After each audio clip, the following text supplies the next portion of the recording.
बिस्मिल्लाहिर्रहमानिर्रहीम। अस्सलाम वालेकुम नाज़रीन, हादी टीवी में आपको वेलकम कहते हैं। और आज हमने एक नई सीरीज़ स्टार्ट की है जिसमें मुख्तलिफ एजुकेशनिस्ट और स्कूल और अकेडमी के प्रिंसिपल साहिबान को हम इनवाइट किया करेंगे और उनसे मौजूदा जो तालीमी हालात हैं पाकिस्तान में ख़ास तौर पर उसके मतलब उनसे उनकी राय जब लिया करेंगे और उनसे उनके तजर्बात से हम इस्तेफ़ादा हासिल करने की कोशिश किया करेंगे। तो इस सिलसिले की आज हमारी फ़र्स्ट एपिसोड है और आज हमने फ़र्स्ट एपिसोड के लिए मकसूद साहब को इनवाइट किया। इनके जब वो एकेडमी और स्कूल है एम्स एकेडमी के नाम से और एम्स पब्लिक हाई स्कूल के नाम से इनका स्कूल भी है। और दूसरे हमारे जो गेस्ट हैं वो खुरम साहब है और इनकी जीएस स्मार्ट स्कूल के नाम से स्कूल है और जीएस एकेडमी के नाम से एकेडमी भी है। तो इनसे जब वो सवालात शुरू करते हैं, सबसे पहले अस्सलाम वालेकुम सर। वालेकुम सलाम सर, कैसे? वेलकम, आपने टाइम दिया हमारे चैनल के लिए। तो सर इनसे फर्स्ट क्वेश्चन पूछते हैं कि जो मौजूदा जो तालीमी हालात है, जो सिचुएशन है पाकिस्तान में, तो उसके बारे में आप कैसे जब वो देखते हैं, जब वो क्या राय रखते हैं? सर जो मौजूदा तालीमी हालात हैं, मतलब being as a student life, being as a teaching life जो गुजारी है, मैंने 30 सालों में ऐसी जो ना सूरत हाल आज तक नहीं देखी। नो डाउट जो कोरोना है वो है भी, बीमारी भी है, इससे बिल्कुल मैं जो ना वो नहीं कहता कि बीमारी नहीं है, लेकिन हर बीमारी से बचने की कोई एहतियाती तदबीर होती हैं। तो इन शॉर्ट ये कि जो इस टाइम सूरत हाल है, मैंने आज तक ज़िंदगी में नहीं देखी और मेरा नहीं ख्याल कि आने वाली नस्लें इस चीज़ को जो है ना बेयर कर पाएंगी। ये मतलब नाकाबिले तलाफ़ी नुकसान हुआ है। जी सर, आप क्या राय रखते हैं? बिस्मिल्लाहिर्रहमानिर्रहीम। शुरू अल्लाह के नाम से जो बड़ा मेहरबान नहायत रहम करने वाला है। सबसे पहले तो नाज़रीन को अस्सलाम वालेकुम और आपको दिली जो है तौर से मैं कहूँगा कि बहुत ही काविश है आपकी इस प्रोग्राम्स को लेकर। और कुछ अफराद जिनको कुछ एजुकेशन के बारे में अंदाज़ा है, उससे हमारे नाज़रीन और सुनने वाले पेरेंट्स जो है इनको काफ़ी इंशाल्लाह इस चीज़ का फ़ायदा होगा। लिहाजा आपके चैनल को जो है वो ज़रूर लाइक किया जाए और प्रमोट किया जाए इस कॉज़ को। तो ये जो सूरत हाल है अभी जो चल रही है कोरोना में, मैं इसको दो नज़रिए से जो है डिवाइड करूँगा। पहला तो ये कि एक यूरोपीय ममालिक और दूसरे जो हमारे फ़ॉरेन कंट्रीज़ हैं उनको मैं सेपरेट करूँगा और बड़े सग़ीर के जो एजुकेशनल निज़ाम है उसको मैं सेपरेट करूँगा। इसमें सबसे प्रॉब्लम ये आ रहा है कि जो बड़े सग़ीर का निज़ाम तालीम है वो यूरोपियन निज़ाम तालीम से बिल्कुल मुख्तलिफ है। हम उनको फॉलो नहीं कर सकते उस लिहाज से। और कोरोना क्राइसिस आए, सब आया, लेकिन यहाँ का जो इम्पैक्ट है पढ़ाने का, आपको पता है कि स्कूल किस तरह पढ़ाते हैं और फिर बाद में शाम में ट्यूशन एकेडमीज किस तरह बच्चों को लेकर चलते हैं, प्रैक्टिकल नॉलेज कितना दिया जाता है। तो उस लिहाज से बच्चे के पास जो है एक सिस्टम ऐसा है पढ़ाई का जिसमें तसलसल की ज़रूरत है। वो तसलसल ब्रेक किया गया है हमारी हुकूमत की तरफ से। दूसरा क्वेश्चन है कि जो कोरोना के दौरान जो लॉकडाउन लगा है, इसके दौरान आप क्या जब वो देखते हैं कि गवर्नमेंट ने जो एजुकेशन का जो सिस्टम है उसको बेहतर तरीके से हैंडल किया या गवर्नमेंट फेल होगी इस तरीके को जब एजुकेशन को संभालने में? देखिए जी, मैं बीइंग एजुकेशनिस्ट बात करूं को तो जो गवर्नमेंट ने जो तरीक़ाकार राइज किया इसके लिए कि वो बहुत फ्लॉप तरीन, कहते हैं बुरी तरीन, एक होता है बुरा, एक होता है बुरी तरीन जो ना सिलसिला इन्होंने शुरू किया, इस तरह बच्चों का नहीं होता। बीइंग एजुकेशनल मैं जो समझता हूँ कि बच्चे जब उसको गैप आ जाता है, उसकी स्टडी में जब गैप आ जाता है तो वो कभी उसका वो ख़लाफ़ पूरा नहीं होता। लाइक आप एक मतलब एक बड़ी रिसर्च है कि अगर एक बच्चा है वो 6 महीने तक नहीं पढ़ता तो वो कम से कम 3 साल पीछे चला जाता है। वो उसकी बेस जो होती है वो सारी ख़त्म हो जाती है, उसकी जो अंडरस्टैंडिंग की पावर होती है वो उसकी ज़ाया हो जाती है। और इसके अल्टरनेट में हुकूमत ने एक तालीम घर का नाम दिया, एक चैनल चलाया और कहा जी ऑनलाइन क्लासेस लो। मैं हमेशा से ये कहता हूँ कि ये जो ऑनलाइन क्लासेस हैं ये कभी रियल तालीम का नेमल बदल, फेस टू फेस तालीम का नेमल बदल हो ही नहीं सकती।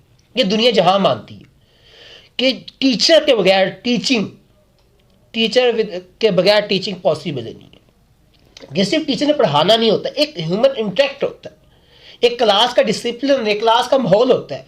अब हमारे घरों में वो माहौल नहीं है, हम यूरोपियन कंट्रीज़ में नहीं रहते, वहाँ पे छोटे बच्चों के लिए एक सेपरेट रूम्स दिए जाते हैं, वहाँ पे अलग से उनका तालीम का निज़ाम वसाइल होते हैं। हमारे पास तो घर में एक घर में 6-6 8-8 लोग रहते हैं, तो वो बच्चा अक्सर का जब कभी ऑनलाइन क्लासेस हो रही है पीछे से वो पूरा घर वाला शोर मचा रहा होता है, तो वो बच्चा कभी उसका फोकस हो ही नहीं सकता। हुकूमत ने तलीमी तरजीहात में बीइंग जो है ना कोई ऐसी एजुकेशन वाली पॉलिसी नहीं रखी वहाँ पे। आप क्या जब राय रखते हैं कि गवर्नमेंट ने क्या जो तालीम के सिचुएशन उसको बेहतर तरीके से हैंडल किया या नाकाम हो गई गवर्नमेंट? सर तालीमी तरीके को हैंडल करने में यही था, अभी मैंने अपनी डिस्कशन में थोड़ी देर पहले आपसे अर्ज़ किया कि कम से कम कांटेक्ट होना चाहिए था स्टूडेंट्स का और अदारों का। वो कनेक्टिविटी जो है वो ख़त्म की गई है।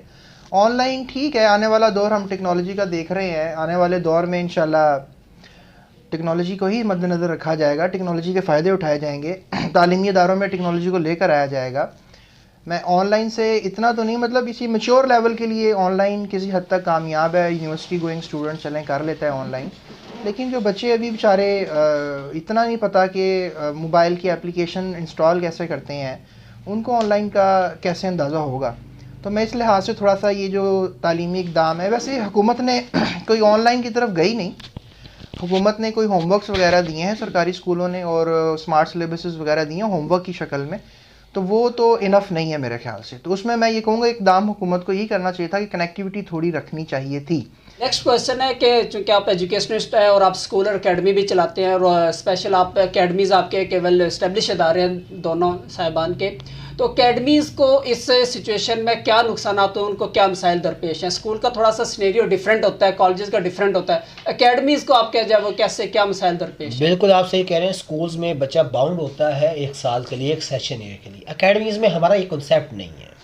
अकेडमीज़ में एक बच्चा लेके आता है अपनी जो है ना प्रॉब्लम को मंथ वाइज में, उसमें ये अगर आप उसको अच्छी तालीम दें तो अगले मंथ में आता है। अगर जब उसको आप स्टॉप करवा देंगे स्टडी तो अगले महीने में ऑब्वियस बात है सर्वाइव नहीं करेगा। अगले महीने में आपको ना कोई फीस देगा, ना वो उसका इंटरेक्ट होगा अकेडमी के साथ, ठीक है ना।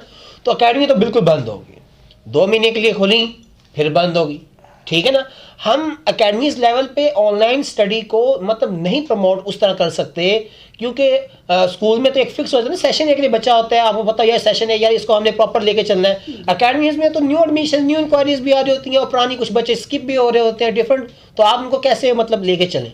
तो ये है मैं अकेडमीज़ के लिए तो जो है वो बहुत ज़्यादा जो है फिक्रमंद वाली बात है कि मतलब बिल्कुल ही डाउन वाली हालात आता है। जी आप सर क्या राय रखते हैं, अकेडमीज़ को क्या मसाइल दरपेश हैं?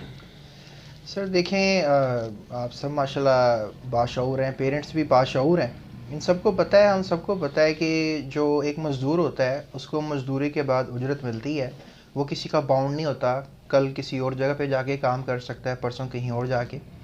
तो एकेडमीज़ का सिस्टम हमारे मुल्क का निज़ाम के हिसाब से ऐसा ही है, ट्यूशन सिस्टम का निज़ाम ऐसा ही है कि जिन्होंने पर मंथ चलना होता है, ये कोई ईयरली प्लान नहीं होता, या कह लें कि सेमेस्टर प्लान नहीं होता 6 माह का। तो उस लिहाज से मैं कहूँगा कि हुकूमत ने तो बिल्कुल नहीं सोचा इस लिहाज से। अगर थोड़ा सा सोच ही लेते तो शायद ये इक़दाम ना करते जो किया गया। जी नेक्स्ट है कि जो इस सिचुएशन में जो आप तक 9-10 माह रहे हैं एकेडमीज़ में और स्कूल में, पेरेंट्स का क्या रिस्पांस रहा है, क्या रवैया रहा है और स्टूडेंट्स का क्या रिस्पांस रहा है टुवर्ड पेइंग स्पेशली फ़ीस? देखिए जी, मैं खाली फ़ीस को लेकर नहीं बात करता, मैं 2 चीज़ों को लेके बात करता हूँ। फ़ीस मतलब सब कुछ नहीं होता, इखलाक और जो है ना एक बंदे की प्रॉब्लम को समझना। नो डाउट जब ये कोरोना लॉकडाउन लगा तो उस टाइम पेरेंट्स फाइनेंशियल तौर पे डिस्टर्ब हो गए, तो उसमें हमने कंप्रोमाइज़ किया। बीइंग मैं एकेडमी के लिहाज से बात करूँ तो उसमें उन्होंने क्योंकि बस चल नहीं रही थी, उन्होंने कोई फ़ीस नहीं दी, ऑनलाइन क्लासेस की तो ऑनलाइन में उनके पास वो फैसिलिटीज़ अवेलेबल नहीं थी।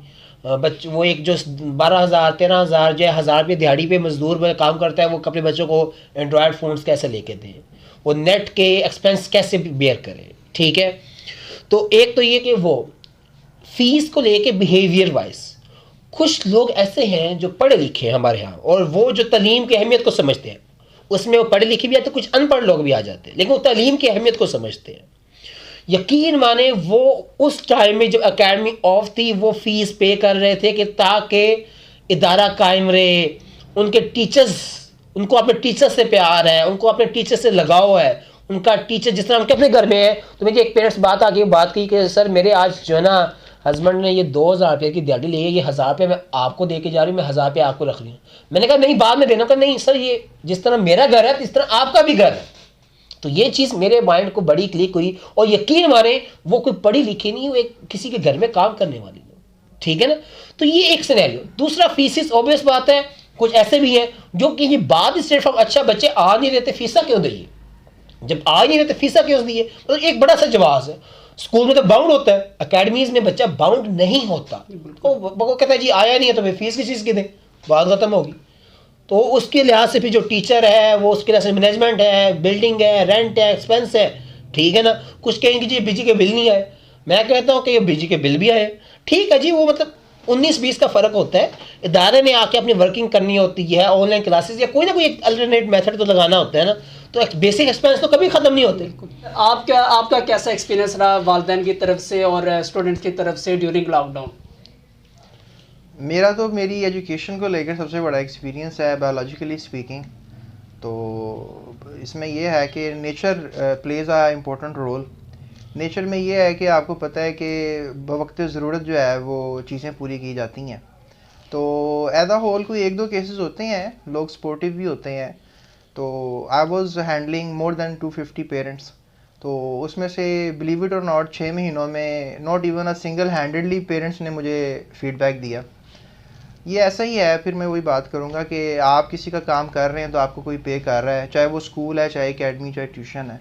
तो जब किसी का काम नहीं हो रहा तो कोई किसी को घर बैठे कोई पैसा देने के लिए रजामंद नहीं है। फिर दूसरे भी प्रॉब्लम्स में हज़ार इसके मसाइल हैं, लेकिन ये एक इम्पैक्टफुल बात है कि हुकूमत को फिर यहाँ पर सोचना चाहिए था कि प्राइवेट तालीमी अदारे अपना सहारा ख़ुद बने हुए हैं, हुकूमत ने उनकी कोई हेल्प नहीं किसी लिहाज से 6 माह में की।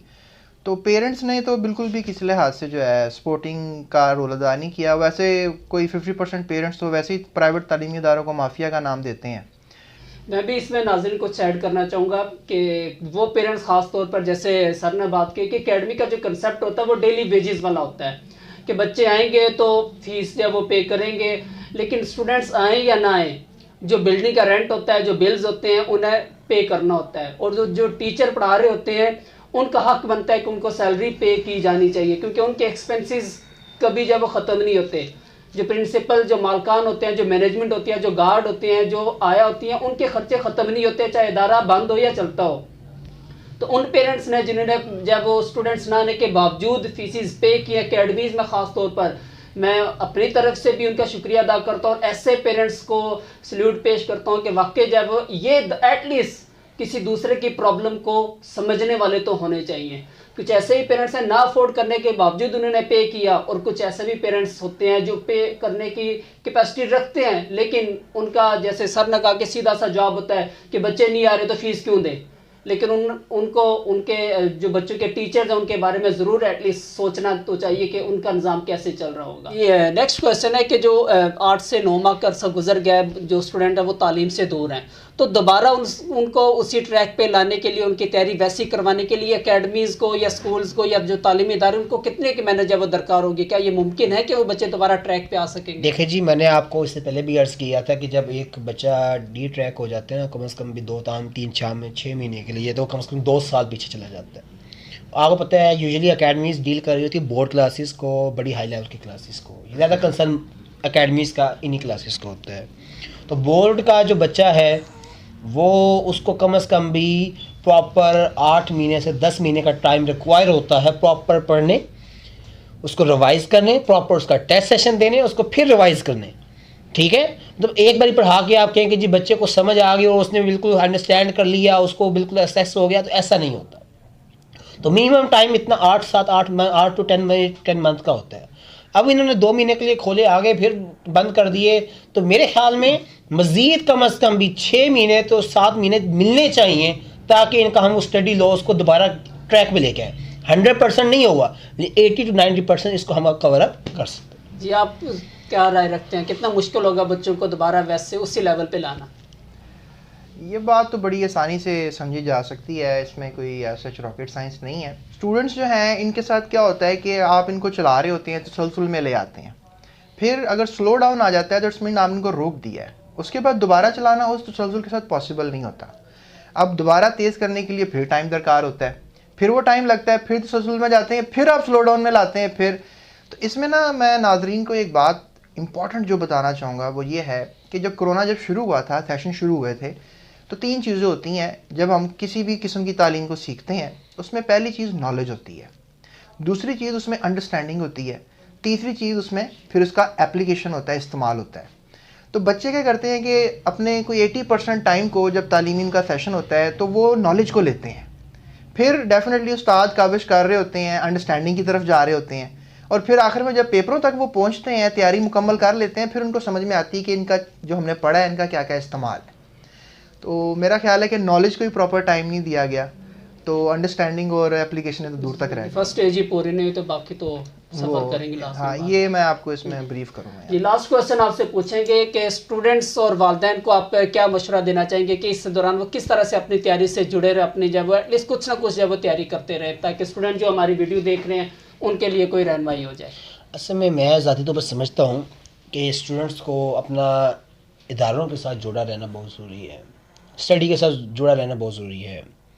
लेकिन आपको पता है हमारे पाकिस्तान में यूजुअली जो है ना इलिटरेट तबका ज़्यादा है, और वो उस तरह का बच्चों को ख़ुद तो नहीं पढ़ा सकते। तो और ऑब्वियस बात है कि खाली ऑनलाइन के ज़रिए वो चीज़ें ज़रूरियात पूरी नहीं होती। ऑब्वियस बात है, ज़रूरियात मतलब ऑनलाइन के ज़रिए इतनी पूरी होती तो लोग अकेडमीज़ का रुझान अकेडमीज़ की तरफ कभी मूव नहीं करते। तो मैं ज़्यादा समझता हूँ कि अपने दादा के साथ किसी न किसी से जुड़े रहना चाहिए, और वो कोई टेस्ट दे दें, रिवीजन प्लानर दे दें, और वो कोई जो है ना कुछ अभी रिवाइज़ करवा दे। ऑब्वियस बात है 2-3 महीने में कोई उन्होंने पढ़ लिया है, कोई 4-5 चैप्टर्स पढ़ लिया, तो अकेडमीज़ को चाहिए कि उनको वो रिवाइज़ करवाएं ये 1-1.5 महीना, उसके बाद दोबारा से खुल जाएंगे तो फिर मज़ीद आगे, ताकि उनका जो तसलसल है वो एक प्रॉपर वे में रहे, और बिल्कुल ही मतलब वो बिल्कुल ज़ीरो पे ना आ जाए। जी, आप क्या राय रखते हैं, क्या स्टूडेंट को मशवरा देना चाहेंगे कि वो किस तरह से अपनी स्टडी से जुड़े रहे, कुछ ना कुछ तैयारी अपनी वो करते रहें? तो ये बड़ा इंटरेस्टिंग क्वेश्चन है आपकी तरफ से। आप दरअसल अब कहना चाह रहे हैं कि नाचना भी है और हिलना भी नहीं है। तो ये बड़ा मुश्किल प्रोसेस है, क्योंकि लॉकडाउन रहे, ऑनलाइन क्लासेस, स्टडी से दूर। एक तो मैं न्यूज़ यहाँ पे ब्रेक करता हूँ आपको कि तारीख का सबसे बदतरीन रिज़ल्ट, अल्लाह ना करे, हम मौजा हुआ है, कोरोना उतना नहीं पाकिस्तान में फैला जितना दुनिया में फैला।